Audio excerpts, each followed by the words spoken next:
بسم اللہ الرحمن الرحیم۔ میں محمد آصف، آپ کو ہمارے YouTube channel double S engineer سے خوش آمدید کہتے ہیں۔ آج کی ویڈیو میں ہم اس حوالے سے بات کریں گے آج کی بڑی پاکستان کے اندر جو خبروں کے اندر ایک جملہ بولا جا رہا ہے کہ پاکستان دیوالیہ ہونے کے قریب ہے، یا خدا نخواستہ پاکستان دیوالیہ ہونے جا رہا ہے، پاکستان بینکرپٹ ہونے جا رہا ہے، پاکستان سری لنکا بننے جا رہا ہے۔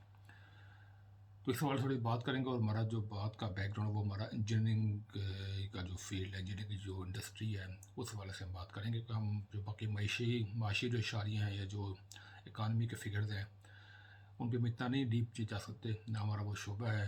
وہ اس بارے میں کافی کچھ یوٹیوب پہ کہا جا چکا ہے، کہا جا رہا ہے، وہ اس پہ آپ ان کو چینل کو دیکھ سکتے ہیں، ویڈیوز کو جو اکانومی کے پوائنٹ آف ویو سے دیکھ رہے ہیں ان چیزوں کو۔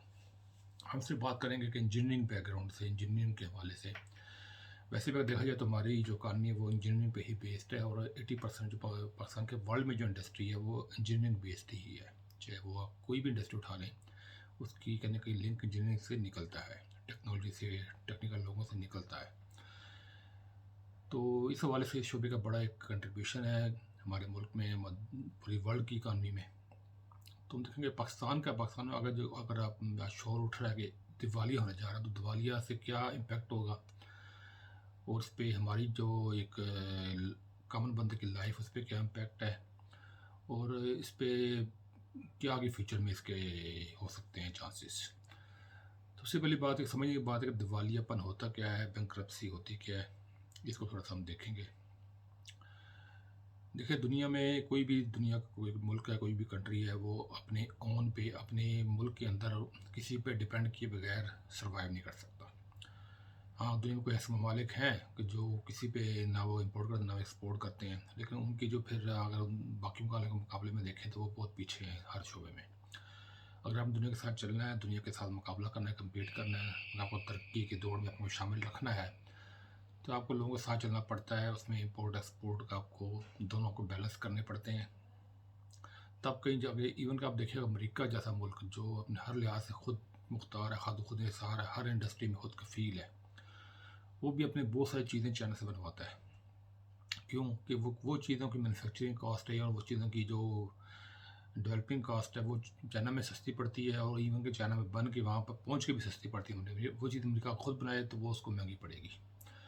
اس طرح بہت ساری مثالیں موجود ہیں دنیا میں، آپ دیکھ لے سکتے ہیں کہ بہت ساری کنٹریز ہیں، ترقی یافتہ کنٹریز ہیں۔ اب پاکستان کے اندر کپڑا بن کے یورپ، امریکہ جا کے وہاں جو اسٹیمپل لگ کے اگر وہ ایکسپورٹ ہوتا ہے ان کی منڈیوں میں، کیوں کہ یہاں کی لیبر سستی، یہاں کے جو زمین کے جو گورنمنٹ کے اخراجات ٹیکسیز ہیں وہ سستے ہیں as compare to in these countries, taxes نہیں ہیں۔ تو اس حوالے سے دبئی کا دیکھا، دبئی نے ایک پورا ایک بزنس ماڈل بنا کے دیا ہوا، ٹیکس فری ایک زون دے دیا ہوا، بس دنیا بھر سے چیزیں وہاں منگوائیں، وہیں سے ایکسپورٹ کریں، آپ کو کھلی چھوٹ ہے، کوئی ٹیکس نہیں ہے۔ ان کے لائسنس کی ریکوائرمنٹ ہے، ایک سیٹ اپ کی ریکوائرمنٹ سے وہیں سے وہ پیسے کما رہے ہیں۔ تو اس دنیا میں یہ چیزیں چلتی ہیں، اس پہ ہی دنیا کا اکانومی رن کرتی ہے۔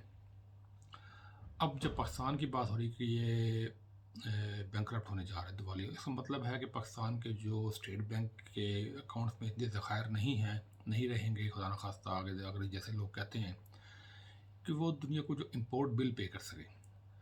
یا پاکستان کے اندر بہت سی چیزیں امپورٹ ہوتی ہیں باہر سے، جو جہاں پر را مٹیریل شامل ہے، اس کے اندر ریفائنڈ چیزیں شامل ہیں، پارٹس شامل ہیں، گاڑیاں یا اسمبل ہوتی ہیں ان کے، جتنے بھی ان کے انجنز ہیں، ان کے پارٹس ہیں، چیسی کے بہت ساری چیزیں ہیں، وہ باہر سے امپورٹ ہوتی ہیں، یہاں پر اسمبل ہوتی ہیں، پھر یہاں سے گاڑیاں پاکستان مارکیٹ میں ایون کہ باقی جگہ بھی ایکسپورٹ ہوتی ہیں۔ اسی طرح بہت سارے مثالیں ہر ٹیکنالوجی کی دیکھ سکتے ہیں، شعبوں کو دیکھ سکتے ہیں۔ تو ایک نیشنل کی بات، نیشنل بھی اس طرح ہی باہر سے پارٹس آتے ہیں، کمپریسر آتے ہیں، یہاں پر اسمبل ہوتے ہیں، ویلڈنگ ہوتا ہے، اسمبل پھر آگے وہ مارکیٹ میں یا یہیں سے آگے جو ہمارے دوسری کنٹریز ہیں، لوکل ہیں جو ہم سے نہیں پیچھے ہیں، وہ ان کو یہ ایکسپورٹ بھی یہیں سے ہوتی ہیں۔ تو اس حوالے سے جب آپ کا اسٹیٹ بینک کے پاس اتنا ذخائر نہیں ہوں گے کہ وہ امپورٹ بل پے کر سکے اس سپلائر کو، وینڈر کو، جو کنٹری بھی ہے، جو کمپنی ہے، جہاں کے لوگوں نے، بزنس مین نے، بزنس پرسنل نے ان کو آرڈر دیے ہوئے ہیں امپورٹ کے، تو وہ اسٹیٹ بینک کے پاس ایک وہ لیٹر آف کریڈٹ ایشو کرتا ہے، تب جا کے آپ کا امپورٹ آپ کا کلیئر ہوتا ہے۔ جب لیٹر کریڈٹ ایشو ہوتا ہے اور بیسڈ آن دا کریڈٹ، خزانے میں پیسے موجود ہیں، ذخائر ہیں، اس حوالے سے وہ لیٹر ایشو ہوتا ہے۔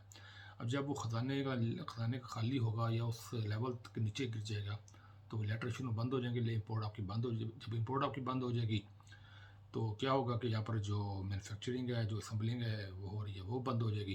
جب وہ بند ہو جائے گی تو آپ کی ایکسپورٹ بند ہو جائے گی جو آپ کی باہر کنٹری سے جا رہی ہیں. تو اس سے پھر بے روزگاری ہے، اس میں پھر انفلیشن ہے، سب چیزیں پھر آگے سب اس سے جڑی ہوتی ہیں. تو یہ پھر اس کا امپیکٹ ہوتا ہے جو جا کے صرف انجینئرنگ کے والے بات کروں، باقی بہت سے اس کے امپیکٹس ہوتے ہیں، اس پہ ہم بات نہیں کرتے. اچھا، اب سوال یہ ہے کہ کیا یہ پاکستان میں کنڈیشن پہلے دفعہ ہونے جا رہی ہے یا اس سے پہلے بھی ایسا ہوا تھا؟ اگر پہلے سے ہوا تو اس کا کیا رزلٹ نکلا، ہمیں فائدہ ہوا، نقصان ہوا، ہم نے سے کیا سیکھا؟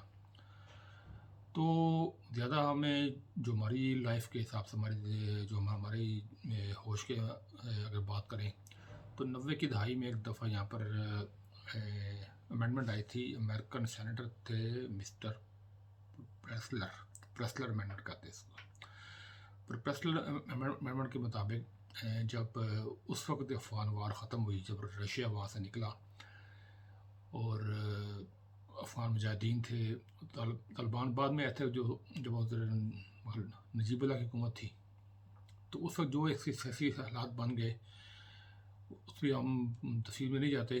تو رزلٹ یہ نکلا، جو اینڈ رزلٹ تھا یہ کہ پریسلر امینڈمنٹ کے ذریعے امریکہ نے پاکستان کی ایڈ بند کر دی.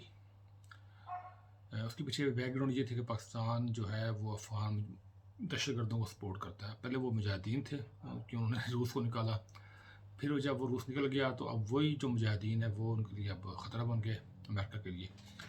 تو انہوں نے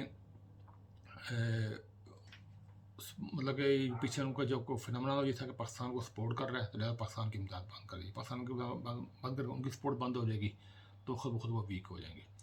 اب پاکستان کی امداد بند کر کے مسئلہ جتنی بھی پاکستان امریکہ کے ساتھ ٹریڈ ہے وہ بند ہوگی، جتنے پاکستان کے امریکہ کے ساتھ وعدے ہیں امپورٹ کے. اب اس میں یہ اگر آپ کو نالج ہو تو پاکستان کا جو ڈیفنس کا بہت بڑا حصہ جو ایکوپمنٹ کا ہے، اس میں جہاز ہیں، اس میں ریڈارز ہیں، اس کے اندر ٹینکس ہیں، بہت ساری ڈیفنس ایکوپمنٹ ہیں، شپس ہیں. تینوں فورسز کی بات کریں تو وہ جو ان کا وہ بڑا حصہ پاکستان نے امریکہ سے پرچیز کیا، وہ خریدا ہوا ہے. اور جب وہ چیز استعمال کرتے ہیں، جہاز اڑتے ہیں، ریڈار چلتے ہیں، ایکوپمنٹ ٹینکس ہیں، یہ سب چیزیں جب ایکوپمنٹ جب استعمال ہوتا ہے تو ان کی ویئرٹی اور ان کے اسپیئر پارٹ بھی استعمال ہوتے ہیں، وہ بھی چاہیے ہوتے ہیں. تو جب وہ ایکسپیریمنٹ جو ہے کنٹریکٹ ہوتا ہے تو ساتھ ان کے اسپیئر پارٹ کا بھی کنٹریکٹ ہوتا ہے، وہ ہر سال رینیو ہوتا ہے. اس میں تو ہمیں اسپیئر پارٹ ملتے رہتے ہیں، چیزیں ہماری سروسیبل رہتی ہیں. اب جب پریسلر امینڈمنٹ آ گئی تو اس کے مطابق وہ سپلائی بند ہو گئی اسپیئر پارٹس کی. اب یہاں پر ہم بیٹھے ہیں تو ہمارا دشمن ہمارے سر پہ بیٹھا ہوا انڈیا، تو ادھر سے روس کا بھی خطرہ تھا افغانستان کا دوبارہ نہ آ جائے. تو اس صورتحال کے اندر پاکستان کے اندر جب وہ امپورٹ بند ہو اسپیئر پارٹ کی، ہماری جو چیزیں ہیں وہ خراب ہونا شروع، جو خراب ہونا جب ان کا اسٹاک تھا ایک ٹائم تک جو ہم نے اسٹاک رکھا ہوتا ہے اسپیئر پارٹس کا، جب وہ ریپلینش ہونا شروع ہو گیا اور وہ اس کو تھوڑا سا اسٹاک نیچے آنا شروع ہوا تو ایک لمٹ ہوتی ہے، اس کی لمٹ کے بعد پھر اس پہ کام شروع ہو جاتا ہے، اس کا حل کیا نکالنا ہے. تو اس وقت جو ہمارے تھنک ٹینک تھا، جو ہمارا اس ٹائم جو ادارے تھے، انہوں نے ورک آؤٹ کیا، انہوں نے فیصلہ کیا کہ اس کو آپ آؤٹ سورس کریں پاکستان کے اندر، کہ جو پارٹس ہم امریکہ سے منگواتے ہیں اپنے ایکوپمنٹ کے لیے، ان اسپیئر پارٹس کی جو مینوفیکچرنگ ہے وہ پاکستان میں کروائیں. جب مارکیٹ میں سرچ آؤٹ کیا تو پاکستان میں مارکیٹ گجرانوالا تھے، گجرات جہاں پنکھے بنتے، بہت سی مشینری بنتی، مینوفیکچرنگ ہوتی ہے. دیکھیں دو طرح کی ہوتے ہیں انجینئرنگ پروسیس. میں نے پہلے ویڈیو میں آپ کو شیئر کیا ہوا ہے کہ ایک ہوتی ہے مینوفیکچرنگ، جو چیزوں کو نئے سرے سے بنانا، اس کو مولڈ کرنا، ڈائی بنانا، یہ الگ پروسیس ہے. یہ دنیا میں بہت کم کنٹریز کے پاس ہے ایک ہائی لیول پہ. ایک ہوتی ہے اسمبلنگ، دونوں میں فرق ہوتا ہے. مینوفیکچرنگ آپ ہر چیز کو زیرو سے بناتے ہیں، اس کی ہر چیز ڈائی، آپ نے ایک خام مٹیریل لے کے اس کی میٹل ہے جو بھی ریکوائرڈ ہے وہ چیزیں لے کے اس کو آپ ڈائی کے اندر کاسٹ کرتے ہیں، پھر بنا کے اس کو ایکسپیریمنٹ کر کے پھر جو چیز وہ فائنل ہوتی ہے. اس میں اسمبلنگ ہے، وہ سمپل پروسیس ہے. اس کے اندر جو پارٹس ہیں وہ پارٹس آپ کو مل جاتے ہیں، ان کو ایک جگہ اسمبل کر دیتے ہیں تو وہ آگے مارکیٹ میں چیز سے پروڈکٹ پہنچ جاتی ہے.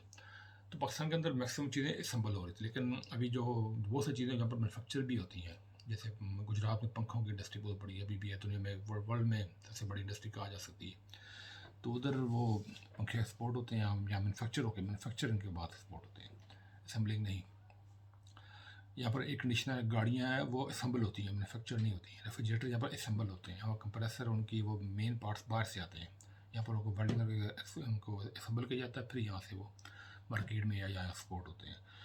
اس کے مقابلے میں اب جب پرسلر امینڈمنٹ کے بعد جب ان کو اپنا مصیبت پڑ گئی اسپیئر پارٹس کی، تو تب انہوں نے لوکل مارکیٹ کو آؤٹ سورس کیا، اور لوکل مارکیٹ نے بہت اچھی چیزیں بنا کر دی. اب وہ اس کا جو کوالٹی یا اس کا جو اسٹینڈرڈ ہے وہ اس لیول کا تھا جو امریکہ کا تھا. امریکہ نے 100 سال لگائے اس لیول تک پہنچنے کے لیے. ہم سے وہ تقریباً 20 سال ہم سے آگے ہر چیز میں، ٹیکنالوجی میں. آج جو جس لیول پہ ہم اس سے بہت پیچھے ہیں، لیکن پھر بھی ہم نے ہمارے جو مینوفیکچرر تھے لوکل پاکستان کے اندر، انہوں نے اتنے حد تک چیزیں بنا دی کہ ہمارا جو کام ہے وہ نہیں رکا.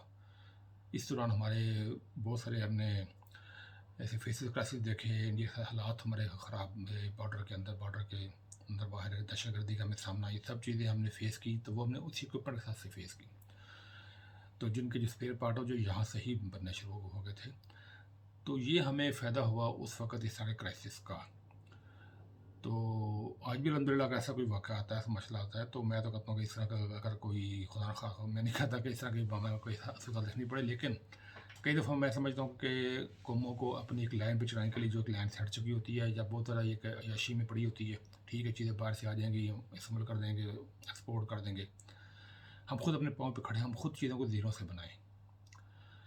دیکھیں، اگر سمپل سی بات کہوں گا کہ یہاں پر اگر پاکستان میں دیوالیہ ہو جاتا، ہر چیز یہاں پر بین ہو جاتی، تو ہم لوگ سوچنے پہ مجبور ہیں ہمارے اپنے پاس کیا ریسورسز ہیں. اگر ہم صرف خوراک کی بات کریں، پہلی جو ہماری جب ہم ہر چیز بند ہو جائے گی تو ہماری پہلی ریکوائرمنٹ آج بھی وہی ہے، اس وقت یہ خوراک ہوتی ہے. پہلی ریکوائرمنٹ چھت کے بعد خوراک ہوتی ہے. ٹھیک ہے، کھائیں گے پیئیں گے تو زندہ رہیں گے. چھت نہیں بھی ہے تو کھائے پیئیں گے، کہیں پر رات گزار لیں گے، پیٹ بھرنا ضروری ہوتا ہے. تو خوراک کی بات کریں تو جو پنجاب ہمارے پاس ہے، پاکستان کا پنجاب ہے، یہ پنجاب انگریز دور میں جب ہندوستان پاکستان متحد تھا، برٹش امپائر تھا، تو یہ پنجاب پورے ہندوستان کے لیے غلہ پرووائڈ کیا کرتا تھا. فی ایکڑ پیداوار سب سے زیادہ اس کی تھی، اور آج بھی ہے. اب جو بھی صورتحال ہے وہ آپ کے سامنے ہے، بس ہمیں باہر سے منگوانا پڑتا ہے. وجہ کہ آگے ہم نے تو زمین بنجر ہونا جو اس میں کام شروع نہیں کیا. دوسرا، ہم نے جو ہمارا ریئل اسٹیٹ سیکٹر ہے اس کو ہم نے آؤٹ آف دا وے جا کے اس کو گروتھ بہت زیادہ، اس پہ کنٹرول نہیں ہے. زرخیز زمینوں پہ سٹی بند نہیں ہے، بجے زمینیں ویسے پڑی ہوئی ہیں. اس کو تھوڑا سا اگر ہم ریگولیٹ کریں. دیکھیں، انگریز نے کراچی شہر کو اتنا بڑھایا، وہاں پر کوئی فصل نہیں، کچھ نہیں ہوتی. حیدرآباد سے آگے اس نے آبادی نہیں ہونے دی. کراچی سے حیدرآباد تک 150 کلومیٹر کا آپ دیکھیں پورا بنجر علاقہ ہے. اس نے کراچی کو جا کے بات کی ہے، پورٹ بھی تھی وہی کی وجہ سے یہ بھی ہے، لیکن اس نے زرخیز زمینوں کو نہیں چھیڑا، کیونکہ اس پہ سب پہ ہم نے کھانا ہوتا ہے. تو شاید ہمیں عقل آ جائے. بہرحال دعا ہے کہ ہمیں اس لیول تک نہ پہنچیں، اور اگر ہم ہمارے پاس پہنچ گئے، ہمارے پاس اس طرح کی مثال موجود ہے جو ہم نے اپنی لائف میں دیکھی ہے. اس سے پہلے ہمارے پاس کوئی کرائسس تھا، ہمارے بڑوں نے دیکھے ہیں، وہ بھی ہمارے سامنے موجود ہیں. تو پریشانی کی ضرورت نہیں ہے. دعا میں یاد رکھے گا. اللہ حافظ.